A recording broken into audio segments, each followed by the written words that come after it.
এই কারণে যখন মানুষের বিপদ তখন কেউ ভাবিজি পাপড় খাওয়াচ্ছিল, কেউ গরুর পেচ্ছাপ খাইয়ে দিচ্ছিল,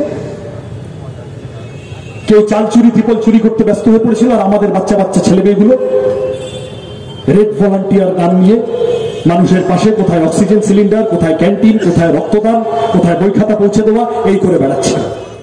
প্রার্থী হিসেবে আমি আপনাদের সকলের কাছে আবেদন করে গেলাম, যাকে ইচ্ছে ভোট দিন। যাদবপুরের মানুষ নিজেদের মতো করে, যাদবপুর টালিগঞ্জের মানুষ ভোট দিন।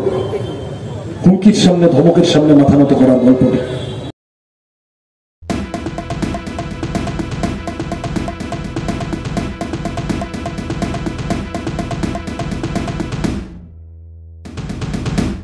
কেন আমার বয়সী অজস্র ছেলে মেয়েকে রাস্তায় কাবাবের দোকান দিয়ে থাকতে হবে? মাস্টার্স করে, গ্রাজুয়েশন করে সুইগি জোম্যাটোতে খাবার ডেলিভারি করে বেড়াচ্ছে, ওলা উবের র্যাপিডো চালিয়ে বেড়াচ্ছে। তার সোশ্যাল সিকিউরিটি কোথায়? তার জব সিকিউরিটির প্রশ্ন, তার ইনসেন্টিভের প্রশ্ন কোথায়? পেট্রোল ডিজেল রান্নার গ্যাসের দাম এই পরিমাণ বেড়েছে, এখন তুমি ভোটের আগে লোক দেখানো 2 টাকা 1 টাকা কমাচ্ছ। এতদিন ধরে বাড়িয়েছ কেন? অসংখ্য বয়স্ক মানুষ আছেন এই গোটা চত্বরে, যাদের পরিবারের সন্তানরা বাইরে চলে গেছেন, বাইরে থাকেন, কারণ পশ্চিমবঙ্গে কাজ নেই।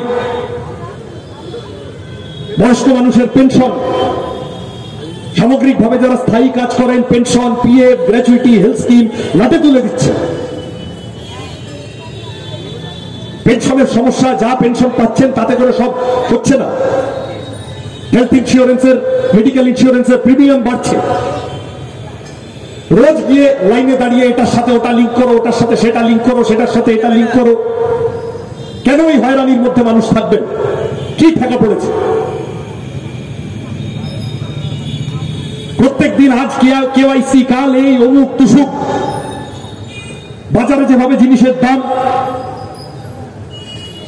ছবি তোলার জন্য বাজার করতে ঘুরে গেলে হয় না। বাজারে মানুষ জিনিসের দাম যেভাবে বাড়ছে, মানুষের জীবন যন্ত্রণা, আলু পেঁয়াজ অনুভব করতে হয়। রুজি রুটির প্রশ্ন নিয়ে আমরা বামপন্থীরা লড়ছি, কারণ এই কথাগুলো সংসদের ভিতরে যাদের ডিল করার কথা ছিল, তারা পার্লামেন্টের ভিতরে গিয়ে পার্লামেন্টের টিকিটটাকে ব্যবহার করে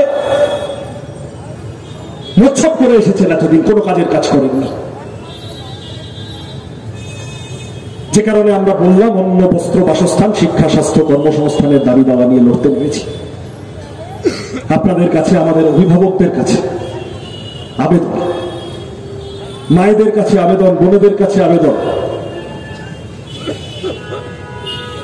উপরে উপরে চালের টালি, ভিতরে আসল চেহারা সন্দেশ খালি। বড়দের কাছে আবেদন,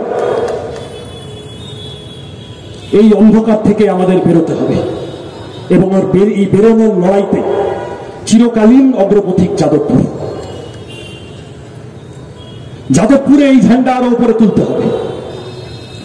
বামপন্থীদের রিপ্রেজেন্টেশন, বামপন্থীদের ভোট শেয়ার, বামপন্থীদের শক্তি, বামপন্থীদের মিটিং এ মিছিলে 5টা বাড়তি লোক মানে আসলে রুটি রুজির লড়াই জোরদার হবে। আমার আগে বক্তারা বলেছেন, আমার পরে মীনাক্ষীদি বলবে, আমাদের যে কাউকে আপনি যদি দাঁড় করিয়ে দেন এবং আপনি আমাদের যে কাউকে বলে দিলেন যে তুমি 10 মিনিট বক্তৃতা দাও, তুমি পেট্রোল ডিজেল রান্নার গ্যাসের দাম, চাকরি, স্কুল কলেজ হাসপাতাল এইসব বলবেন, আমাদের দ্বারা হবে না। ওরা ঠিক হিন্দু মুসলমান, ভারত পাকিস্তান কাশ্মীর কেরালা এইসব করে চালিয়ে দেবে, আরেক দল ঠিক পিসি ভাইপো দেব মিমি নুসরত এইসব করে চালিয়ে দেবে। আমাদের দ্বারা হবে না, কারণ আমাদের রাজনীতির ভেরি নিউক্লিয়াস, আমাদের রাজনীতির কেন্দ্রস্থল রুজি রুটির লড়াই। আমরা এটাই শিখেছি। এই কারণে যখন মানুষের বিপদ, তখন কেউ ভাবিজি পাপড় খাওয়াচ্ছিল, কেউ গরুর পেচ্ছাপ খাইয়ে দিচ্ছিল, কেউ চাল চুরি ত্রিপল চুরি করতে ব্যস্ত হয়ে পড়েছিল। আর আমাদের বাচ্চা বাচ্চা ছেলে মেয়েগুলো রেড ভলান্টিয়ার গান নিয়ে মানুষের পাশে কোথায় অক্সিজেন সিলিন্ডার, কোথায় ক্যান্টিন, কোথায় রক্তদান, কোথায় বই খাতা পৌঁছে দেওয়া, এই করে বেড়াচ্ছে। আমাদের রাজনীতি, আমাদের কথা মানুষের কাছে নিয়ে যাওয়ার জন্য এই নির্বাচনটা মানুষের জীবন যন্ত্রণার আওয়াজ, জীবন জীবিকার সমস্যা তুলে তুলে ধরার জন্য এই নির্বাচনটা অত্যন্ত গুরুত্বপূর্ণ। দেশ বাঁচাতে হবে, রাজ্য বাঁচাতে হবে। ওদের প্রত্যেক দিন প্রতিনিয়ত তৃণমূল বিজেপির চেষ্টা করবে এই ইনসাফ যাত্রা ব্রিগেড করার সময় মীনাক্ষী দিরা যে স্লোগানটা দিয়েছিল, ভুল এজেন্ডায় মানুষকে নিয়ে যাওয়া। আমাদের মূল এজেন্ডায় ঘাট ধরে ফিরিয়ে আনতে হবে ওদের। আমাদের শক্তি বাড়া মানে সন্ধ্যাবেলা ঘন্টাখানেক আলোচনায় পেট্রোল ডিজেল রান্নার গ্যাসের দাম আলোচনা হওয়া।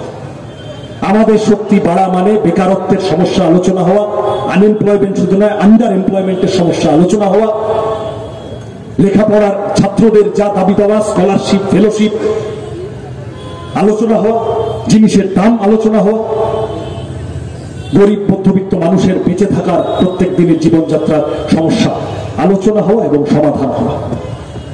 আমি কথা বাড়াবো না, এখন লম্বা বেশ অনেক দিন চলবে। আমাদের কমরেডরা বাড়ি বাড়ি যাবেন, মানুষের কাছে যাবেন। প্রার্থী হিসেবে আমি আপনাদের সকলের কাছে আবেদন করে গেলাম, যাকে ইচ্ছে ভোট দিন। যাদবপুরের মানুষ নিজেদের মতো করে, যাদবপুর টালিগঞ্জের মানুষ ভোট দিন। হুমকির সামনে, ধমকের সামনে মাথা নত করার গল্প নেই। একটা কথা বুঝে রাখেন, একটা এমপি 25 কোটি টাকা পায় 5 বছরে কাজ করার জন্য, 25 কোটি। যাদবপুরের শেষ 3টে টার্মের সাংসদরা হাফের ধারে কাছে পৌঁছাতে পারেননি অ্যালট করার প্রশ্নে। খরচ কত হয়েছে কেউ জানে।